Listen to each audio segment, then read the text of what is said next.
Hi hello. இன்றைக்கி தினசரி தகவலுக்கு பதிலாக ஒரு குட்டி கதை சொல்ல போகிறேன். ஒரு ஊரில் ஒரு ராஜா இருந்தாங்களாம். எல்லா ராஜாவும் மாதிரியே இவரும் மந்திரிலாம் வச்சு நல்ல ஆட்சி புரிஞ்சு வந்தாங்களாம். திடீர்னு ஒரு நாள் அந்த ராஜாவுக்கு வேட்டையாடணும்னு ஆசை வந்துச்சான்.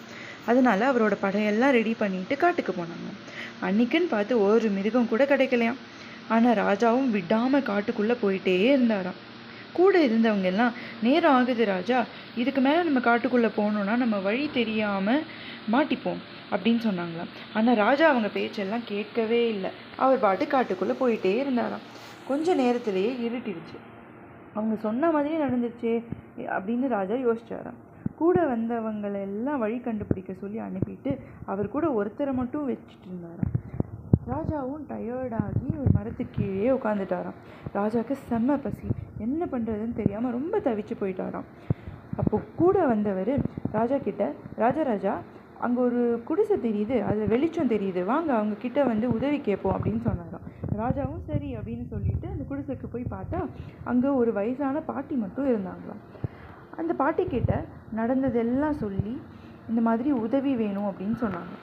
உடனே அந்த பாட்டி வந்து, ஐயோ ராஜா, நீங்கள் வந்திருக்கீங்க, ஆனால் இன்றைக்குன்னு பார்த்து என் வீட்டில் வெறும் கீரையும் ரசம் தானே இருக்குது அப்படின்னு சொன்னாங்களாம். உடனே ராஜா, அது போதும் பாட்டி, அது எனக்கு தேவாமிர்தம் அப்படின்னு சொல்லிட்டு நல்லா கேட்டு வாங்கி சாப்பிட்டாராம். அன்றைக்கி இரவை அங்கேயே குடிசையிலேயே வந்து கழிச்சிட்டாராம். காலையில் பாட்டிக்கிட்ட ரொம்ப நன்றி அப்படின்னு சொல்லிட்டு அவரோட அரண்மனைக்கே வந்து திரும்பி விட்டாராம். கூட வந்தவர் இந்த அனுபவத்தை அரண்மனையில் எல்லார்கிட்டையும் சொல்லவே இதை கேட்ட அந்த சமையல்காரர், அப்போது ராஜாவுக்கு ரசம் கீரைனா ரொம்ப பிடிச்சிருக்கு போல் அப்படின்னு நினச்சி விதமாக கீரை பண்ணி ரெடி பண்ணிவிட்டு மதியம் உணவுக்கு ரெடி பண்ணி வச்சிட்டாராம்.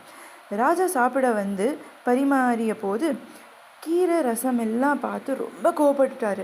என்ன நினச்சிட்ருக்க, எனக்கு என்ன நோயா இப்படி கீரையாக சாப்பிட்றதுக்கு அப்படின்னு சொல்லி பயங்கரமாக திட்டாராம். சமையல்காரர் ரொம்ப அதிர்ச்சியாகி ராஜா கிட்ட கேட்டாராம், ராஜா, நேற்று இதே கீரையை தானே நீங்கள் ரசித்து சாப்பிட்டீங்களா, இன்றைக்கி என்ன இப்படி சொல்கிறீங்க அப்படின்னு கேட்டபோது, நேற்று நான் செம்ம பசியில் இருந்தேன், அதனால் எனக்கு ருசி தெரியல அப்படின்னு சொன்னாராம்.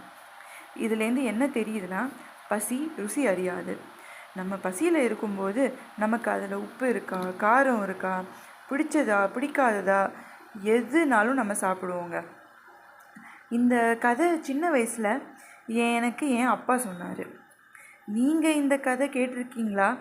அப்படி ஆமாண்ணா யார் சொன்னாங்கன்னு கமெண்ட்டில் சொல்லுங்கள்.